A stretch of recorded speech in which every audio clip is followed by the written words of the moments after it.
আসসালামু আলাইকুম বিয়ার হল। তো আজকে সারা দিনের কাজ আর বাহিরে যাওয়া তোমরা সাথে শেয়ার করলাম।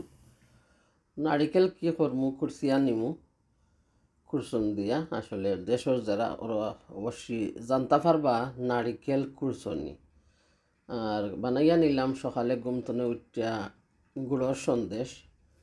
তো সন্দেশের ডগুলা গতকালকে রাখিয়া দিছিলাম। সকালে ঘুমতনে উঠিয়া করিয়া নিছি। তো কি দিছিলাম সন্দেশের মাঝে ময়দা, চাউলের গুঁড়ি, ফাইন চাউলের গুঁড়ি আর দিলাম গুড়।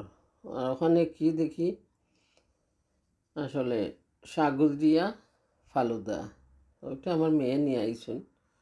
তো আমারে দিছেন খাইবা লাগি, তা একটু তোমরা সাথে শেয়ার করলাম। সাগু, কর্নেশন মিল্ক আর ফ্রুট, দুধ ওগুলা দিয়ে বানাই লইছে একটা ডেজার্ট। আসলে খুবই স্বাদ, আমার অনেক পছন্দ। এই যে ফালুদাগুলা খাইতে আমার অনেক ভালো লাগে ফ্রুট দিয়া। তো আলহামদুলিল্লাহ, দোয়া করে সবাই ভালো আছেন। আর কি বানাইলো আমার মেয়ে, তো নুনর ফিটা, তো ওটাও শেয়ার করলাম তোমরা সাথে। আসলে রেসিপি আর শেয়ার করি নাই, কারণ সবাই জানে এইগুলা। তো কি দিছিলাম, আদা বাটা দিছি, আর দিছি হলুদ, লবণ, পানি, আর কি দিলাম পেঁয়াজ। দেওয়ার পরে চাউলের গুঁড়া দিলাম, পানি উতরাইয়া গেল। তারপরে সব ধরনের মশলাগুলা দিছিলাম। মশলা কিতা কইলাম না, আদা, পেঁয়াজ, লবণ, হলুদ। তো পানির মাঝে দিয়া ওগুলারে ভালো করিয়া বহব করে উতরাইয়া নিছি। আর তারপরে আমার পরিমাণ মতো চাউলের গুঁড়ো দিয়া দিছি।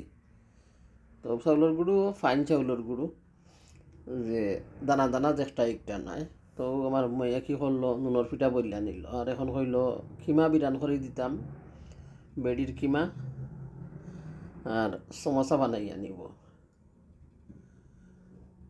তখন আমি আস্তে আস্তে কী করলাম, তো ওগুলো আমি খালি একটু একটু রান্না করি দিলাম। আর আমরা অনেকে ডিম দিয়া সমোসার ফেইডোর মাঝে লাগাইয়া বাজ করেন। তো আমরা কি করি, ময়দা দিয়া ময়দারে প্রথমে গুলিয়া নেই, আর তারপরে এগুলা করি। আর কি ওখানে সইফিটা, আসলে সইফিটা তো খাইতে খুব ভালো লাগে মাংস দিয়া। মাঝে মধ্যে গুড় দিয়েও খাই, মাঝে মধ্যে বিরান করে। তো সইফিটাও আর শেয়ার করলাম না রেসিপি। সইফিটা তো এই যে চাউলের গুঁড়া বাজ দিয়া এই সইফিটাগুলা বানাই লইছে, কারণ খাই করিয়া না এটাও বানাইয়া না। চাউলের গুঁড়োরে প্রথমে একটা হাঁড়ির মাঝে বাজও হয়েছে, আর গরম পানি দিয়া গুঁড়িগুলারে মাঞ্জাইয়া তারপরে ফিটা বলা হয়েছে। আর আমি কি করলাম, এই যে কিমাগুলা বিরান করলাম। আর তারপরে আমার মেয়ে কি করে, ফ্লোরের মাঝে একটা টাওয়াল বিছাইয়া আস্তে আস্তে বানাইয়া নের।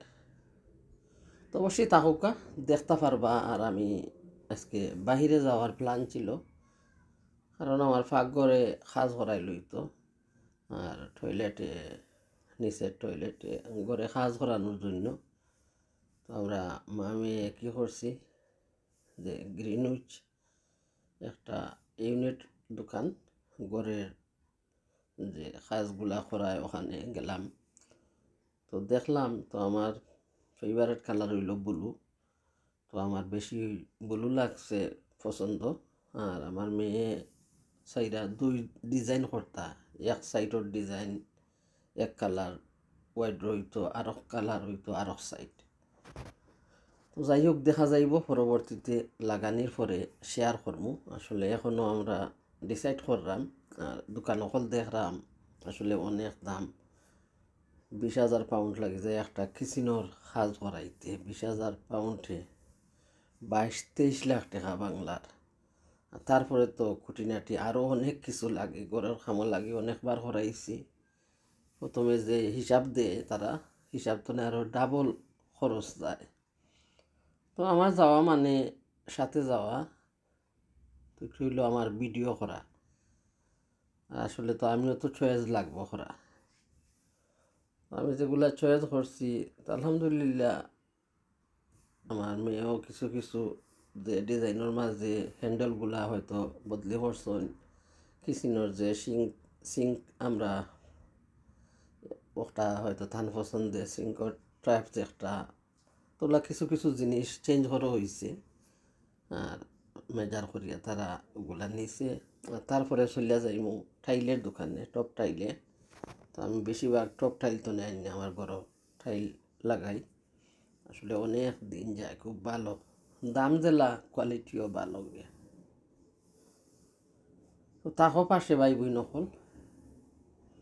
তো আমি যাওয়ার মানে তোমরা ভিডিও দেখাইয়া কি গিয়া, কারণ চ্যানেল আছে তার জন্য ঘুরি ঘুরি একটু ভিডিও করাই। আসলে কত ধরনের ডিজাইন আছে, তারপরে তারা আমরা ম্যাচিং করিয়া দেখাইলো, তারপরে কম্পিউটারে নিয়েও আর্ট করিয়া দেখাইলো কীভাবে লাগবো, কীভাবে উইব ডিজাইন। তো আমি চক্কর দিলাম আর ওগুলা দেখলাম। তো প্রথমে প্ল্যান করছিলাম যে খালি কিচেনটা পাকঘরটা করিয়া নেব, তারপরে মনে উৎসাহ আইলো যে উপরে টয়লেটটাও করিয়া নেব, বাথরুমটাও করিয়া নেব। যাই হোক দোয়া করবাই, টাকারও তো দরকার, টাকা জমাইলে আস্তে আস্তে সবগুলা করবো। কারণ অনেক দিন হয় আমার ঘর কাম করাইছি না, হয়তো 12-13 বছর হয়ে গেছে, আর 25 বছর হয়ে গেছে আমার ঘরের টাইলগুলা এখনও আমি টাইল বদলাই নেই। আমার যে 25 বছর আগে যে টাইলস লাগাইছিলাম আমার ঘরে, এই টাইলসগুলো রয়েছে। আর 11 বছর হয়ে গেছে যে আমার পাকঘরে যে ড্রয়ার হল লাগাইছিলাম, ওয়ার্কটপ লাগাইছিলাম, সিঙ্ক বদলাইছিলাম। এরপরে আর আমি এখনও কাজ করাই নেই, শুধু কাজ করাইমু করিয়া এই অপেক্ষায় আসলাম। তো এখন বর্তমানে ডিসাইড করিয়া নিছি যে কাজটা করাইলিমু সারা ঘরে। তো অনেক কষ্ট লাগে ঘরের খাম, আসলে কত এলোমেলো হইব, এত কিছু গুছানো, কি পাকঘরের জিনিসগুলা সরিয়ে দেওয়া, আরবার আনা নেওয়া, বয়সও হইয়া যার জানি না পারমুনি, মনের উৎসাহ তো লাগিয়ে গেছি। তো চিন্তা করলাম এত টেকা কীভাবে করবো। আমার অসুস্থ মেয়েজ একটা হইল, ইনশাআল্লাহ করাইয়া নাও, তোমার খাইশ করাইতা এইভাবে তুমি ফিটিং করাইয়া নাও, টাকা তো আর আল্লাহ দিবা, চিন্তা করো কিসের জন্য। তো কেমন লাগলো ভাই বোনকল ভিডিও হইবা, আর যারা আমার ধৈর্য ধরিয়া এত ভালোবাসার সাপোর্ট দিরা সবাই অসংখ্য ধন্যবাদ। আর আমি যে সমোসা বানাইলাম, তো সমোসার কিমা কিতা করছিলাম, প্রথমে কিমাগুলা আমি একটা বউলর মাঝে ভিজাইয়া রাখছিলাম। তো কিমাগুলা ভালো করিয়া আইজ ছুটিয়া গেল, তারপরে সুন্দর করিয়া ধুইয়া নিলাম, অনেক ফাট ওগুলা থাকে। তো রঙ্গিলার কাজ হইল জীবাণু মুক্ত করিয়া খাওয়া দাওয়া গিয়া, ফরমালিন ছাড়া খাওয়া গিয়া। তো আমি কী করলাম, আলহামদুলিল্লাহ আমার কিমা ধুইয়া নিলাম ভালো করিয়া, আর একটা ক্যালেন্ডারও রাখলাম, পানি জড়িয়া গেল। তারপরে আমি পেঁয়াজ রাখছি, রসুন রাখছি, আদা রাখছি। তো ওগুলা লাগবো, তেজপাতা লাগবো, দারুচিনি লাগবো, এলাচি লাগবো, আর মশলা তো আর গরম মশলা সব কিছু দেওয়া লাগবো। তো বিসমিল্লাহির রহমানির রহিম, আমার পরিমাণ মতো আমি ফ্রাই প্যানে দিয়া দিলাম হাঁড়ির মাঝে তেল, আর তেল গরম হওয়া পরে দিয়া দিমু 3টা রসুন ছোটো ছোটো করে কাটিয়া, 3টা রসুনের কোয়ারে। তারপরে দিমু পেঁয়াজ, রসুনটা একটু ব্রাউন হইয়া যাইব মশমশা করিয়া। পেঁয়াজ দেওয়ার পরে দিব আবারও আমি আদা বাটা রসুন বাটা একসাথে ব্লেন্ড করিয়া রাখছিলাম। তো আমার পরিমাণ মতো 1 পিস খাটিয়া দিয়া দেব। তো আমি যে ওগুলা রান্না করলাম, তো ওগুলার মাঝে কি আমি কোনো টমেটোও দিব না, আর কাঁচামরিচের সংখ্যা কম থাকবো, কারণ আমার দামান মেয়ে মরিচগুলা অপছন্দ করে, তারা এত জাল খায় না, তার জন্য। তো আমি অপেক্ষা করলাম যে, আর পাকঘর তো এলোমেলোও আছে, কারণ রমজান মাস, তো টুকটাক একটু ইফতার জন্য মাঝে মধ্যে বেগুনের বেগুনি লাগে, ফাকুড়া লাগে, স্প্যানিশের ফাকুড়া লাগে, ডালির ফাকুড়া লাগে, খিচুড়ি লাগে, ছানা লাগে, তো নানান ধরনের খাবার বানানো হয়।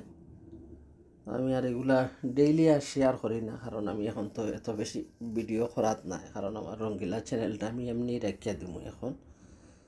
আমার মেয়ে বলে কোনো এত বেশি ঝামেলা করতাম না, কারণ আমার এত খালি শুধু ফান করা লাগে দিছিল চ্যানেলটা করলা। তার জন্য আমি এখন বর্তমানে এমনি রেখিয়া দিলাম আমার চ্যানেল। মাঝে মধ্যে আমার ভালো লাগলে একটু ভিডিও দিব, কারণ এটা আমার মেইন চ্যানেল। আর গানের ফাঁকি আর রঙ্গিলা সিটি যেগুলো আছে ওগুলা তো আর আমি বাহিরে যাইলাম, হয়তো সময় পাইলে ভিডিও করলাম, তো টুকটাক গান দিয়া ওগুলা ছাড়বো। মেইন চ্যানেলটা হয়েছে একটা আমার রান্নার চ্যানেল, তার জন্য তো রান্না বাড়া ওগুলো বেশিরভাগ শেয়ার দেওয়া লাগে। এখন বর্তমানে আমার এত রান্না বাড়া করার উৎসাহ নাই ভিডিও দেওয়ার, তার জন্য চ্যানেলটা এমনিই থাকবে। আর বললাম তো টাকার জন্য তো আর আসিই নেই গিয়া। যাই হোক, কথা হইতে হইতে কী করলাম, পেঁয়াজ দিলাম, লবণ দিলাম, যা দিছি অবশ্যই দেখতে পারছো সবে। ডাকনা দিয়া ডাকিয়া রাখমু, পেঁয়াজটা খসিয়া যাইব। তারপরে দিমু মশলা। তো মশলা দিমু পাঁচফোড়ন প্রথমে, তারপরে দিমু ধনিয়া গুঁড়ো, তারপরে দিমু পানাল সিড, গুয়ামরির বাখরর গুঁড়া, আর তারপরে দিমু বলস কারি পাউডার, হলুদ গুঁড়ো, অল্প মরিচ গুঁড়ো। তো এই ছিল মশলার পরিমাণ। আর আদা রসুন বাটা তো একসাথে দিলাম, আরও একটু রসুনও এমনিও দিয়া দিছিলাম তেলের মাঝে। তো অল্প অল্প মশলা দিলাম, মশলাটা ভালো করিয়া পেঁয়াজের সাথে খসিয়ে নিব।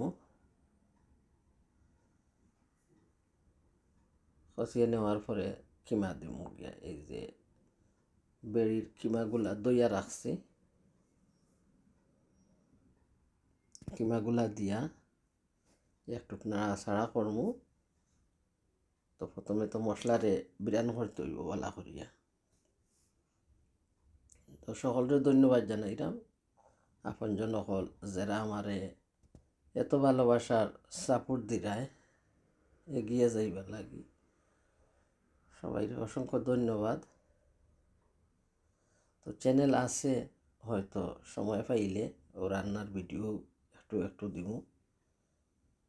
আর এই দুইটা চ্যানেলেই থাকবো সব সময় বাহিরের ভিডিওগুলা। বাইরে তো সব সময় যাওয়া আসা করি একটু, তার জন্য কিমাগুলার মাঝে কী করলাম, 3-4টা কাঁচামরিচ কাটিয়া দিয়া রাখছি। তো বেশি মরিচ দিলে আসলে মজাই লাগে মরিচ, তোমার দামান একবারে মরিচ পছন্দ করে না গিয়া, তার জন্য মরিচটা কমাইয়া দিতে ওর আমার। তো কিমাগুলো এখন দিয়া দিব আস্তে আস্তে, মশলাটা আমার খসিয়ে গেছে। তো কিমা দিয়া নাড়াচাড়া করিয়া ডাকনা দিয়া ডাকিয়া রাখবো। তো কেউ আমার উপরে দুঃখিত হইবাই না, কারণ যারা বন্ধ করিয়া রাখছি, তো সময় করিয়া অবশ্যই সবার ভিডিও দেখো।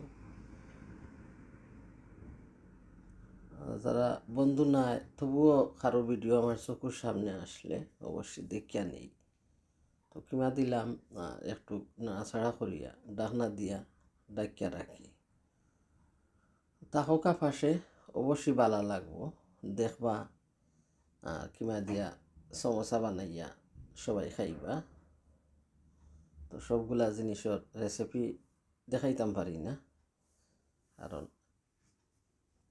অনেক সময় লাগে এইটা ভিডিওগুলা বানাইতে, রান্না বাড়ার সাথে দেখাইতে গিয়ে। যে রান্নাটা করা যায় 1 ঘন্টায়, কিন্তু ভিডিওর জন্য ও রান্নাটা তো অনেক সময় লাগিয়ে যায়। তো অনেক পানি বার হয়েছে, ঢাকনা দিয়ে ডাকিয়ে রাখছিলাম। তো সবাই ভালো থাকবাই, ভিডিও চলে ভালো লাগলে লাইক দিবাই, ভালো লাগলে শেয়ার করবাই, ভালো লাগলে ফুল ভিডিওটা ওয়াচ করবাই। কারণ সুন্দর করে কথা কইতে পারি না, আর মন জুগিয়ে চলতেও পারি না। অনেক ভালোবেসেছি, ভালোবাসা আমায় চায় না, দিয়েছে আমায় ফিরিয়ে। তাই আমি বোবা হয়ে বসে আছি একাকী বাসরে। তো আমি বিদায় নিলাম। ভিডিও চলের, তো অবশ্যই দেখবা আর কইবা আজকের ভিডিওটা ক্লিয়ার লাগছে তোমরা কাছে। আর যারা আমার ভিডিওটা শেয়ার দিরা, নাতি ভাই ভাই হাতুড়ি সকলকে ধন্যবাদ জানাইলাম। অনেক নাতিও হল আসুন, আসলে এক নাতির নাম হইলে তো হইতো না, এক নাতি হয়তো বেশি কিবা ডেইলি দিরা, অন্য নাতি অকল কিবা মাঝে মধ্যেও তারা নানির কথা স্মরণ করে, তারাও শেয়ার করে। কিমাগুলা ওইয়া হলে আমি একটা ক্যালেন্ডারও রাখবো, অনেক ফানি ওগুলা জরিয়া যাইব আর দিব বাকর পাতা। আমি বিদায় নিলাম। আসসালামু আলাইকুম, আল্লাহ হাফেজ। আর ভিডিও আছে শেষ পর্যন্ত, যারা ভালো লাগে দেখতে থাকুক।